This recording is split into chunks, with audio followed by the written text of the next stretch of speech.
Cuma satu. Bagi saya, sweet revenge itu ketika kita bisa sukses. Apa? Sweet revenge, jadi pembalasan terbaik itu. Oh, revenge. Pembalasan terbaik itu ketika kita bisa bukti kita bisa sukses. Tuh, pembalasan terbaik itu adalah ketika kita bisa buktiin kalau kita juga bisa sukses. Wah, quote-nya bagus banget tuh, Pak. Selamat pagi Bapak Kepala Cabang, selamat pagi SS dan kawan-kawan. Hari ini kita harus menang, esok hari kita bersenang-senang.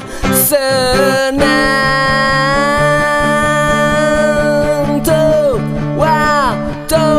gapat, hey, ayo diskusi, cari solusi, atur strategi. Ya, kembali lagi bersama gua Hari Dewa di channel Cup Dikecup TV.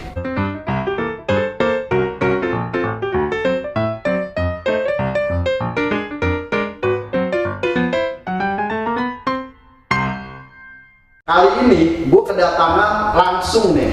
Pokoknya kisahnya cukup menarik. Ini dari seorang sales sampai sekarang jadi kepala cabang yang cukup legend. Jadi dia kepala cabang di suatu brand produk otomotif. Oke, langsung aja gua kenalin ya dengan Pak Erwin Jonathan. Hai, saya dengan Erwin dari Honda Prada Sawangan. Pak, sorry, apa kabar? Baik, aduh, sorry. Kayaknya Pak Erwin fresh banget loh hari ini loh, kelihatannya loh. Kayaknya, wah, Pak gimana Pak bisa terus fresh gitu Pak? Harus fresh dong, harus semangat satu, terus kedua harus berpikir positif terus. Wah, itu yang saya suka dari Pak Erwin. Orangnya tuh selalu positif. Jadi kita semua kebawa aura positif. Wah, oke Pak ya. Pak, nih gimana nih Pak? Apa namanya? Sekarang kan lagi pandemi gini Pak. Aman semua Pak ya? Terkendali. So far sampai sekarang boleh bilang penjualan mendekati normal. Saya nggak bilang udah normal, tapi mendekati lah. Oh, berarti otomatis Bapak dulu sales dulu Pak ya? Dari sales. Dari sales dulu Pak. Berangkat dari sales. Jadi benar-benar ngerintis dari bawah ya Pak? Rintis dari nol, belum pernah di otomotif, masuk otomotif. Dulu sebelum di otomotif Bapak di mana Pak? Dulu sebelum otomotif saya usaha sendiri Mas Arif. Maksudnya Bapak nggak kerja di bidang lain atau apa gitu? Bidang lain tapi usaha sendiri. Jadi dulu saya itu supplier. Supplier apa? Supplier buah, beras. Dulu saya masukin ke supermarket, ke hotel. Bahkan hotel saya yang saya masukin nggak pernah di bawah bintang 3, minimal bintang 3 ke atas. Oh, terus Bapak ini kan dulu, wah, supplier, apa namanya, usaha sendiri, apa segala macam. Kok Bapak bisa mutusin gitu buat kerja sama? Jadi hidup orang kan turun naik ya, Yeah. selalu di atas kan. Emang posisi supplier kita harus di atas, cuman nggak semuanya berjalan mulus. Ya. Karena banyak godaannya lah Mas Ali. Kita jadi supplier, kita harus siap di dunia entertain orang, entertain buyer, entertain purchasing. Jadi ya, cukup berantakan lah hidup. Bahkan boleh dibilang hampir tiap hari pulang pagi. Oh gitu. Jadi dulu Bapak emang usaha sendiri kayak supplier, cuma memang kondisinya harus kayak entertain orang. Betul, hampir tiap malam lah, gue bilang pulang pagi, mabok, kondisi pulang kadang-kadang, akhirnya rumah tangga kan akhirnya sempat. Oh Bapak dulu jadi supplier itu kondisinya sudah menikah? Udah nikah. Oh sudah nikah. Sudah nikah. Oh sudah nikah. Jadi Bapak pas masuk ke sales otomotif statusnya sudah menikah? Udah nikah. Oh, itu Bapak tahun berapa tuh Pak jadi supplier itu? Supplier kurang lebih 2004 saya mulai. 2004, lama juga tuh Pak. 2004 sampai 2007 kalau nggak salah. Wah 2004 Pak saya masih main becek kan Pak. Oh gitu Pak, 2004 ya? 2004. Terus Bapak mutusin jadi sales tuh alasannya itu? Jadi gini, jadi satu sisi itu pilihan sih. Jadi istri saya minta saya tinggalin dunia bisnis saya, balik mulai dari nol, ya atau mungkin pisah waktu itu sebenarnya. Waduh. Tapi kok gini loh Pak, oke. Kok Bapak dengan kondisi seperti itu tiba-tiba memutuskan gitu? Kalau pilihan Bapak, apa pada saat itu memang nggak ada pilihan lagi gitu Pak untuk maksudnya gini, Apa emang itu bapak sengaja untuk wah yaudahlah setelah jadi salah supplier ini ternyata keadaan tidak baik ya kan, terus bapak yaudahlah gue kayaknya enakan jadi sales otomotif, atau bapak memang nggak tahu mau ngapain, nggak sengaja tiba-tiba jadi sales otomotif gitu? Nah, jadi saya putusin tuh lepasin semua, saya tinggalin, jadi benar-benar dari nol, dan saya nggak tahu mesti ngapain. Saya nggak tahu mesti ngapain. Kalau teman saya yang di mobil ngomong, kenapa nggak coba sales mobil? Oh, teman bapak sales waktu itu? Ada teman sales, terus nawarin, tapi nggak sales mobil. Saya coba melamar, lucu, begitu melamar, saya melamar salah satu merek lah, ibarat kata satu grup gede. Tes, setelah tes saya ditugasin di cabang. Pak, datang ke cabangnya, ketemu kepala cabang. Saya bilang, Pak, saya ditugasin ke sini. Kepala cabang kaget. Emang saya minta sales. pada saat itu tempat itu lagi nggak butuh sales kan? Iya, sendiri. Tapi bapak dapat informasi karena dari teman aja gitu. Ya, jadi, nah bahkan sebelum itu saya ada interview juga kan, interviewnya di cabang yang lain. Begitu saya interview, Pak cabangnya kaget. Dia nanya, Win, lu yakin mau jadi sales? Emang lu tahu sales kerjanya ngapain? Yakin lu bisa? Ya, saya bilang, ya apa nggak dicoba? Segala sesuatu kalau kita nggak coba kan kita nggak tahu bisa apa enggak. Oh. Akhirnya saya coba, saya tes, masuk yang tadi saya bilang. Saya datang ke cabang itu, Pak cabang bingung, saya nggak butuh sales. Saya bilang, saya bilang nama pusat suruh kesini Pak. Akhirnya ditelepon, ya mulailah saya mulai kerja di situ. Oh, jadi bapak itu awal masuk jadi sales itu karena memang pada saat itu nggak tahu mau ngapain, tiba-tiba teman calling nih ya kan, calling bapak coba ngelamar jadi sales. Tapi itu tahun berapa tuh Pak bapak mulai? 2007. Oh, 2007. Itu daerah mana Pak? Saya jujur ya, jadi waktu itu saya ngelamar di Astrido, terus masuk ke Isuzu. Astrido. Ya, Astrido mana? Ya, saya pasti Astrido pusat di Danmogot kan. Oh. Dan Danmogot saya. Sorry, Astrido Toyota ya? Enggak, Astrido kan produknya. Jadi saya ngelamar pertama kali ke Isuzu Auto Cipta di Papua. Oh, jadi bukan, berarti bapak ngelamar di Astrido tapi belum tahu mau. Enggak, dari awalnya di Isuzu dulu. Oh, di Isuzu Astrido. Enggak, Auto Cipta. Auto Cipta. Kita di Mangga 2, Pak cabangnya nanya, yakin mau jadi sales dengan terus tes lah, biasa dong ngetesnya, dan Mogot saya ingat. Setelah lulus, saya dikirim ke Auto Cipta Janongan. Oke. Nah, kaget kan Pak cabangnya, orang nggak pernah minta sales, tapi dikirim sales kan. Mulailah masuk di situ. 2007 saya ingat. Jadi sales pertama itu di otomotif itu bapak sales Isuzu ya? Iya, Isuzu. Tapi masa bapak yakin gitu Pak, aduh gua masuk jadi sales gitu? Apa emang jadi gini, bapak emang udah yakin persiapan buat jadi sales, apa memang dorongan yang memaksa bapak untuk jadi sales otomotif? Nggak ada, jadi gini, sebenarnya kan boleh dibilang semua orang perlu belajar. Saya pun udah nggak tahu, pertama kali berpikir siapa sih yang mau beli mobil tiap hari? Kita fair-fairan. Jadi harga mobil juga nggak murah. Terus yang kedua, produk yang saya jual kan Isuzu. Iya, kalau beli Isuzu. Berapa banyak sih yang jualan Isuzu? Berapa banyak sih yang ibarat kata pangsa pasar Isuzu kan? Iya. Tapi udahlah, coba dulu, kenapa enggak kan? Dulu dieselnya sih Pak ya? Iya, betul. Jadi coba belajar benar-benar dari nol, Mas Ari.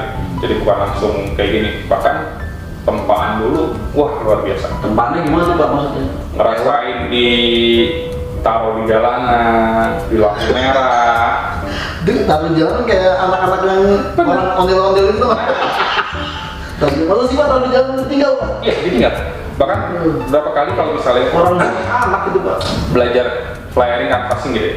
Jadi misalnya saya ditinggal di sini, terus tahu bos saya nungguin di Gapek. Jadi dari sini saya ke Gapek jalan kaki. Bukan saya aja sih, beberapa sales juga. Ramai. Jadi tiap hari seperti itu Mas Ari. Kan ada nih Pak, tipe sales yang kalau sendiri itu dia kayaknya kurang gimana, tapi kalau misalkan lagi sama jalan rame-rame 5 orang gitu, semangatnya beda gitu. Tipe yang single fighter apa harus Saya lebih ke single fighter. Jadi kalau kita berangkat bareng-bareng dari kantor, naik mobil kacap, jalan bareng-bareng. Dulu kacap saya namanya Pak Johan. jalan bareng-bareng sama Pak Johan, kita ditinggal, Pak Johan nunggu di mana, kita jalan kaki. Dan setelah itu ada reportnya. Berapa banyak sih yang lu temuin? Nomor teleponnya lu dapat nggak sih?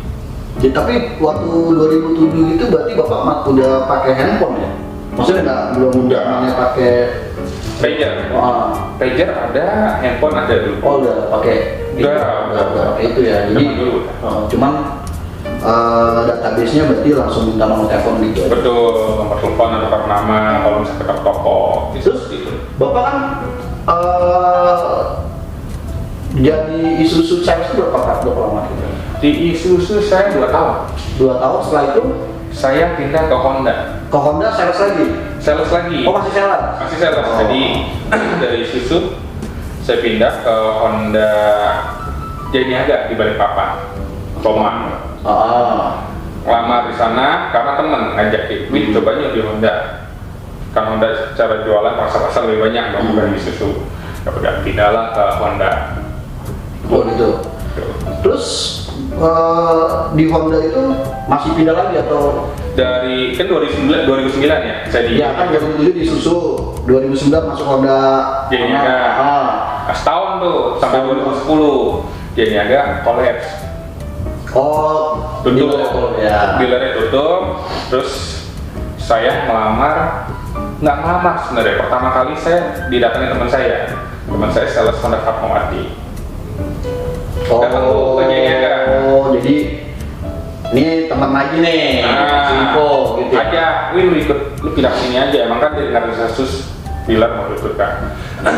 Lu pindah sini aja. 2009 ya? 2009 akhir tuh. 2009 akhir bulan 12 saya ngelamar ke Honda Fatmawati. Dia bilang enak, bosnya beginilah apa segala enak dia bilang. Saya ngelamar. Per Januari saya masuk gabung di Honda Fatmawati. Tapi udah Sama sales. masuk di Fatmawati mah Bapak udah tahu dong, karena kan udah pernah ngerasain jadi sales kurang lebih 3 tahun.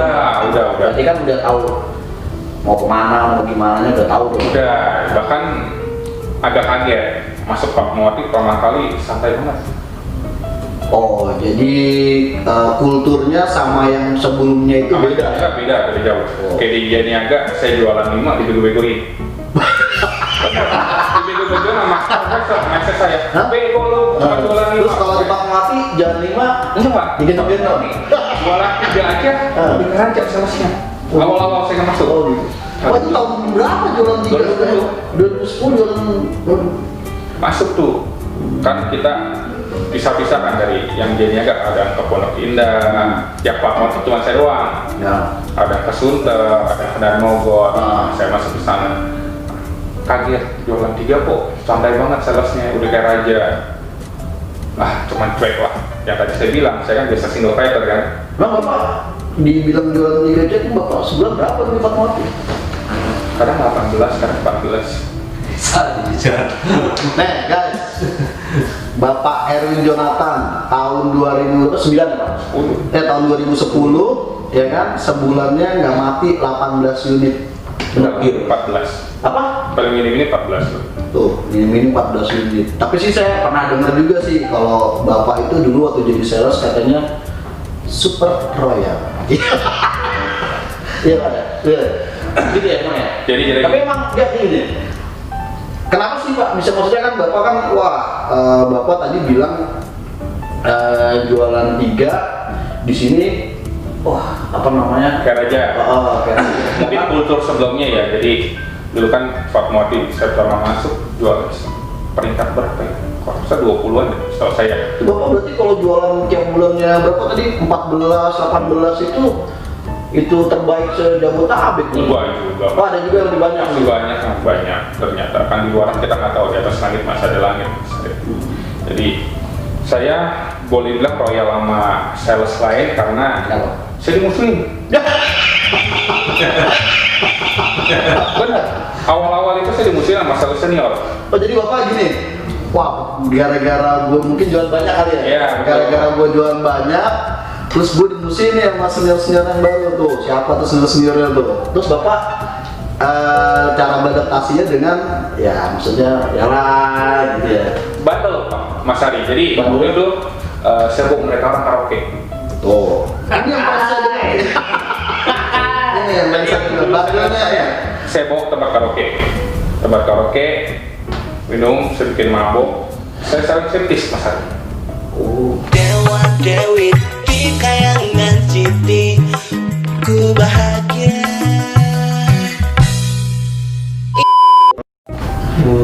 Kalau sekarang nggak bisa Nggak bisa. Jadi gini, Bapak bawa ke karaoke, ya kan? Istilahnya, tapi ini sisi dari lain Bapak ya. Ya, sisi lain Bapak pada saat itu. Kalau ngomongin masalah yang kayak gitu-gitu, enaknya minum dulu. Itu minuman apa? Hah? Minumannya nggak berwarna Mas Ari. Ini di perut jadi berwarna. Oh, Aduh. Ya, nih. Tapi emang Pak Erwin ini memang luar biasa kepala cabang yang saya sih termasuk orang yang mengidolakannya guys. Pak, tolong diminum. Ya, minum. Ya. wah rasanya beda. Wah, beda kan Pak? Ada campurannya. Keras. Gila. Nah, kalau udah gini berarti saatnya kita lihat sisi lain dari Bapak Erwin. Jadi itu Bapak sewa striptease ya kan? Jadi yang nikmatin senior, Bapak yang bayar. Bapak benar-benar terpuji.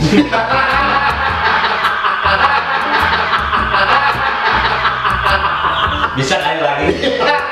Oke Pak, terus menarik banget nggak? Tuh menarik banget nih. Jadi Sebenarnya buat ngerangkul Mas Ari. oh gitu caranya. Karena setelah itu jujur yang senior baik banget sama saya. Wah, habis Bapak entertain itu baik banget. Baik banget semua. Baik. Bahkan mereka juga mulai namanya jualan banyak. Jadi semakin banyak jualan, Oh, jadi semakin banyak duit. bagus juga sih Bapak pada saat itu menginfluence teman-teman yang lain ya kan, buat supaya bisa jualan banyak biar Bisa bandel. Berarti gitu caranya bilang gitu. biar jualan banyak ya kan, striptease. Udah kebukti itu. Hah? Dia terbukti dengan tapi itu tahun 2009 ya kan, lu corona striptease gini ya kan. 2010 lu sekarang 2020 striptease corona lu gini lah. Begitu Pak ya, jadi pada saat itu jadi wah langsung Bapak diterima dengan baik lah, istilahnya Bapak Baik udah lah. bersosialisasi lah sama mereka akhirnya. Jadi saya cuma ngajarin, lu mau bandel kan perlu biaya kenakalan. Iya.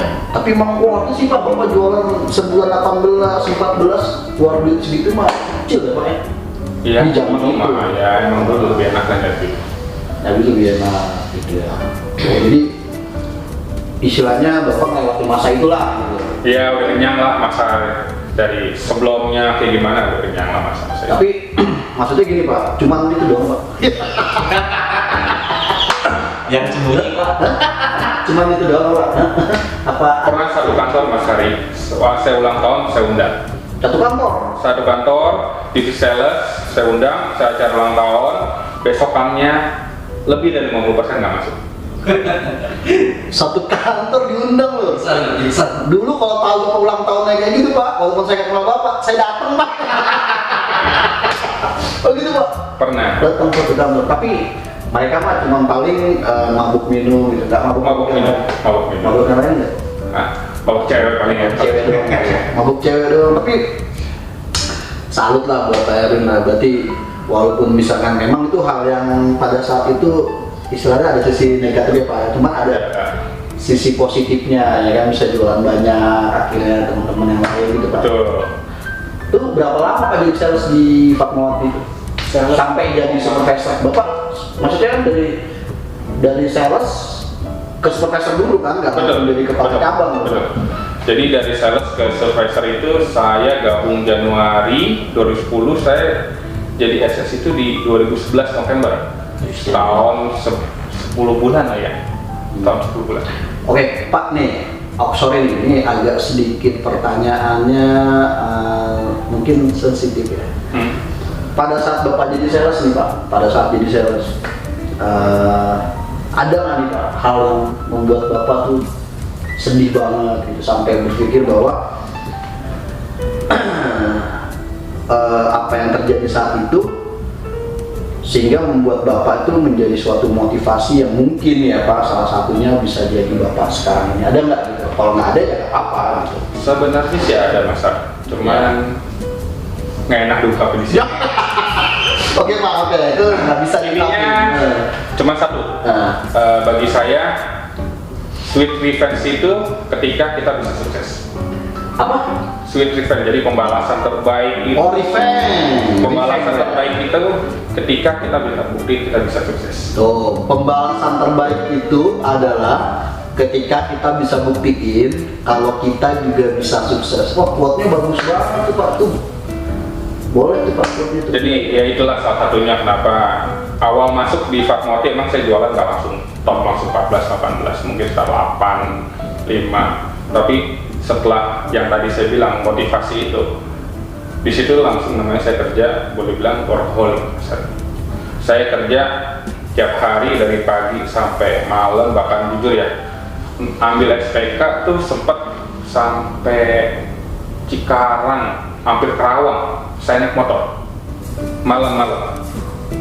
Jadi pasang iklan, kalau sekarang kan enak ya pakai website terus. Banyak. Kalau dulu kan zaman dulu pasang iklan kita di mana sih? Pakai pos kota, Kompas. Iya, betul-betul. Pasang iklan di pos kota sampai ke customer malam-malam, pernah jam 11 malam saya baru sampai rumah customer. Cuma sekedar ambil SPK. Terima tapi mau customer terima. SPK. Pulang lagi sampai rumah sampai jam 2-an.